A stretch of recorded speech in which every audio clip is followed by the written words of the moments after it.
Okay, so here is the video for checkpoint 13. So we have, this is some crazy wording in this checkpoint. So just buckle up if you haven't done it already. So find the question that's like this.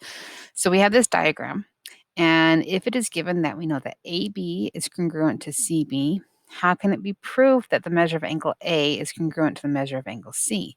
So notice we only have like two parts of it. We don't know for sure that those angles are that like there. This whole unit was about isosceles triangles. So the best thing that we can do is break it into triangles that we do know. So to do that, we would connect B down to AC and then talk about that point being D. So that is B bisect. So we're going to draw an angle bisector from B to a point D such that D is on AC. So that is on two of the possible answers. And then, okay, so then we would have, if an angle bisects it, then we would have an angle and an angle that are the same. Then we would have the line right here that we drew would be the same for both triangles. And then we'd have this side and that side. So we'd have a side, the angle in between, and a side. Side, angle, side is what we'd have. So right here it says side, angle, side. So these two are very similar, but this one down here says side, side, side. So we don't want to do that one. We want to do side, angle, side. Then we can show that those two triangles are the same. And then because of corresponding parts of congruent triangles, they would be the same. So it's that one.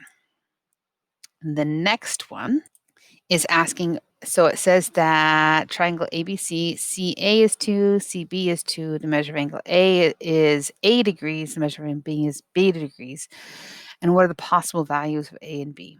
Well, since these two sides, the corresponding sides that go with those angles are the same, that means the angles have to be the same. So those two are the same, 45 and 45. Not the same, not the same, not the same. So it has to be that one. Then next question. Which answer choices give enough information to determine all three measures of an isosceles triangle? So we know it's isosceles. Now we have to know, is this enough information to figure out the other angles? So if we know that one of them is 35, can we know the other two? Well, maybe the other one could be 35, but we don't know for sure. That's not enough information. We only know that one of the angles. We don't know if it's the base angle. We don't know if it's the other vertex. So we can't know that. If one of the angles is obtuse, that's too vague. We don't have enough information. Acute, again, not enough information.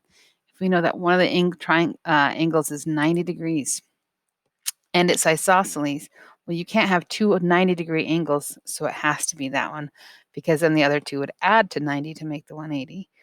Same thing with this one down here, 124. You can't have another angle of 124, so then it would have to be isosceles from there. And then a proof. Of course, we have to have proofs, right?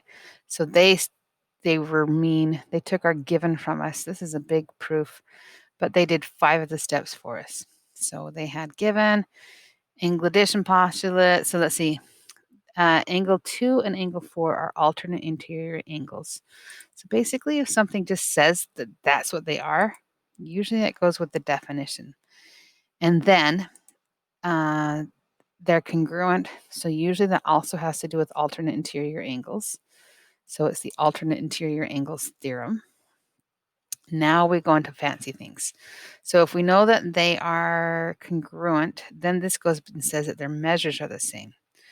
Well, that's based on that's the definition of congruent angles, because congruent angles mean that they have the same measures. Okay, now this one gets a little bit weird. So we knew that right here. So we have this 1, 5, and 4. But then we left 1 and replaced 5 with 3 and 4 with 2 right there. So replacing things is a substitution. And then they just move the numbers around, and that's commutative.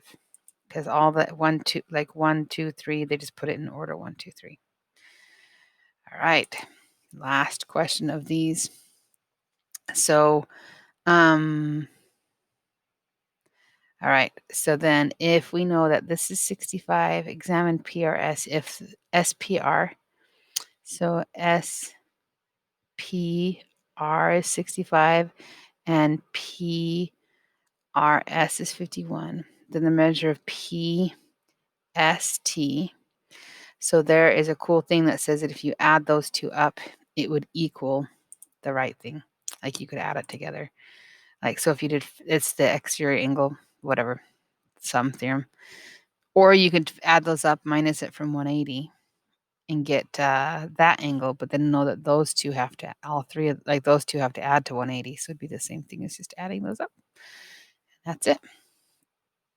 Okay. So that is checkpoint 13. 100%. Okay. Wow.